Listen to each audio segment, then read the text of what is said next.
Fala aí, pessoal. Bom, eu vou tentar aqui fazer um videozinho curto, bem tranquilo, bem para que vocês entendam, porque a minha visão aqui, ela é para frente. Estou colocando aqui no nosso canal Leonardo Teco no YouTube. Curta aqui, compartilha, já dá um joinha.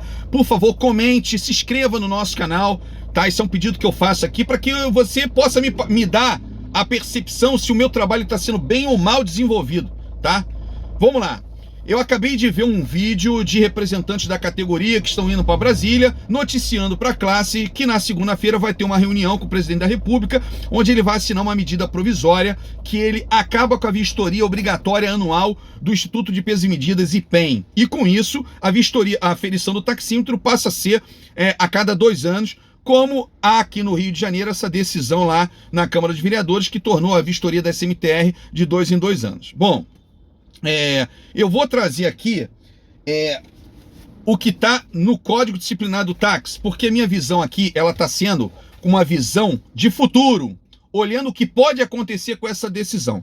Primeiro, o que vai ser assinado lá na segunda-feira é uma medida provisória. Medida provisória, ela tem uma validade de 60 dias, prorrogável por mais 60, e só se torna lei se houver uma comissão mista entre a Câmara dos Deputados Federais e o Senado para tratar sobre essa pauta que entra em urgência, beleza? Mas até se entrar em votação, ainda tem um período. Então, a princípio, me passa que é uma manobra política eleitoreira apenas para poder chamar atenção na segunda-feira.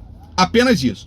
Mas pode ser que dê certo, tá? Realmente se torne lei, que aconteça tudo isso lá por Brasília e que se torne lei. E eu não vejo isso com bons olhos, eu vou explicar aqui por quê. Eu tô vindo aqui, ó, Código Disciplinar do Táxi, Decreto 48.072, lá no artigo 40, que trata sobre aferições. As tarifas poderão ser revistas anualmente no mês de novembro, após manifestação de representantes da categoria, sindicato, motorista de táxi autônomos, etc. e tal. Mas aqui diz o seguinte, ó, as tarifas poderão não é deverão, então a lei não impõe. A nossa lei é o Código Disciplinar do Táxi. A lei não impõe o reajuste, ela faculta, poderão, tá? Por isso que anualmente a gente tem aí já essa discussão interminável quando chega perto do momento de ter reajuste. Tem alguns colegas que se manifestam dizendo ser contra o reajuste de tarifa. E os argumentos deles é que vai ter que fazer aferição, que vai ter que pagar o relojoeiro. E o contra-argumento de nós, eu me incluo sobre esse, porque eu sou sempre favorável a reajuste de tarifa, é de que independente de você ter reajuste ou não, você deverá ir no IPEM fazer a tua vistoria e a taxa de R$ 52 deverá ser paga. Então, na verdade, o colega está pedindo para não ter o reajuste para se isentar de pagar uma taxa do relojoeiro, coisa que é um valor sempre, embora alto, mas pífio diante de um reajuste que eu vou ganhar somando o ano. E aí a gente tem musculatura de contra-argumentos para poder quebrar essa tese desses colegas. A partir dessa decisão, se você não tiver o reajuste, eu perco a musculatura do contra-argumento de que, vai ter que fazer o IPEM, porque aí de fato você não vai ter, e a probabilidade, a chance de não ter reajuste aumenta na medida que esses colegas peguem volume, porque agora você não vai pagar nem a taxa e nem o relojoeiro. E aí pode ser que o taxista sofra um congelamento da sua tarifa. Eu estou falando aqui pelo Rio de Janeiro. Tá?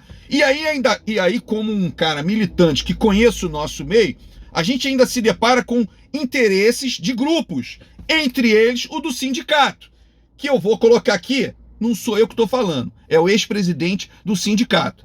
Áudios dele, vou botar. Ele quer que você conte a história do IPEM, é isso que ele tá falando. A história do IPEM é essa. Toda vez que tiver um aumento, o sindicato tem um bônus, ganha. Mas teve esse ano, eu não sei dessa porra, né? Então, todo ano, quando tem reajuste, o sindicato tem um bônus. Vou repetir para ficar bem claro. Áudio do ex-presidente do sindicato Stan. Ele quer que você conte a história do IPEM, é isso que ele tá falando. A história do IPEM é essa. Toda vez que tiver um aumento, o sindicato tem um bônus, ganha.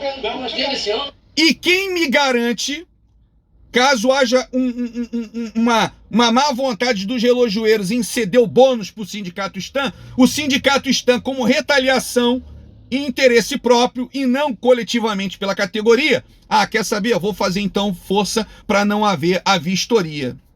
Porque o sindicato, quer queira ou não, ele é a representação soberana dos táxis.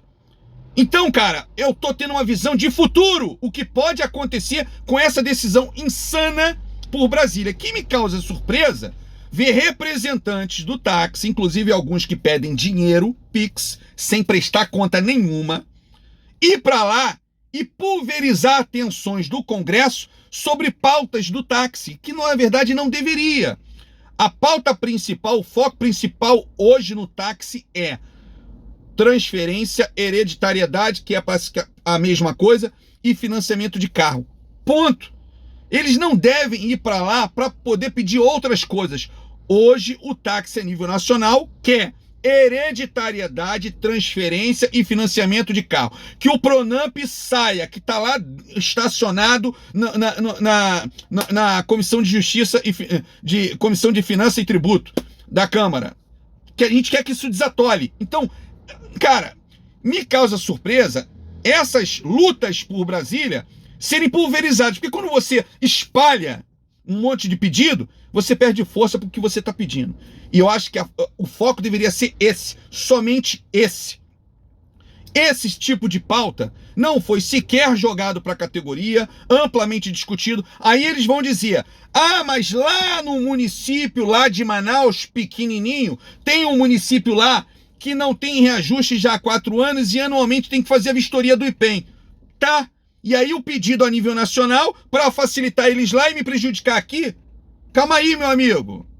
Eles lá que tem o representante deles lá brigando para que haja o reajuste, que tenha briga, como nós temos aqui. Não pode tomar uma decisão lá por Brasília que vai cair sobre todo o país, resvalando na gente aqui. Então, a minha visão aqui é para frente, amigo.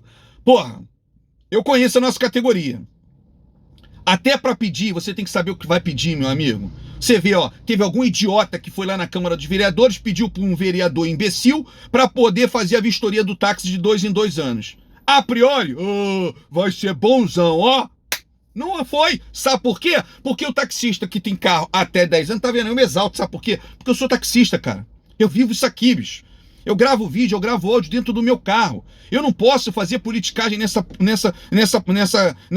militância, porque a política, ela pode acontecer como não pode acontecer. E a minha realidade é o táxi. E qualquer decisão ruim pro táxi vai se perpetuar com um efeito colateral ruim sobre mim, porque eu sou taxista. Então é natural que eu me exalte, que eu aumente a minha voz, que em algum momento eu acabe falando palavrão, coisa que eu tento me policiar ao máximo, porque cara, eu incorporo a militância do táxi.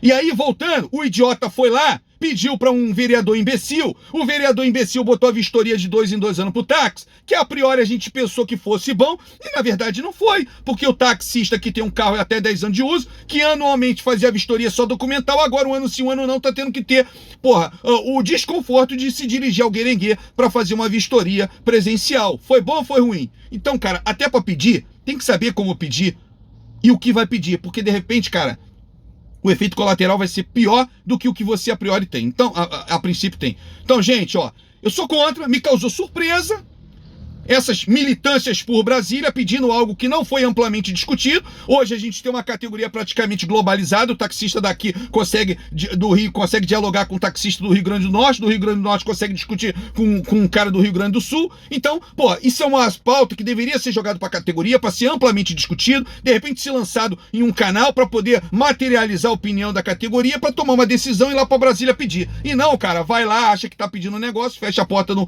um gabinete, pede, sem sequer ouvir a categoria aqui. Calma aí, meu amigo. Então, fiquei decepcionado, tá? Não vejo isso com bons olhos. Por essa razão, por favor, mais uma vez aqui, curta, compartilhe, comente. Esse daqui é o nosso canal. Comente, cara, se é a favor ou contra do que eu estou falando aqui. Comente, dê a sua opinião e eu vou respeitar. De repente, se eu ver que vocês acham que eu sou um idiota, beleza. Eu acato e eu faço um outro vídeo me retratando. Mas essa é a minha opinião.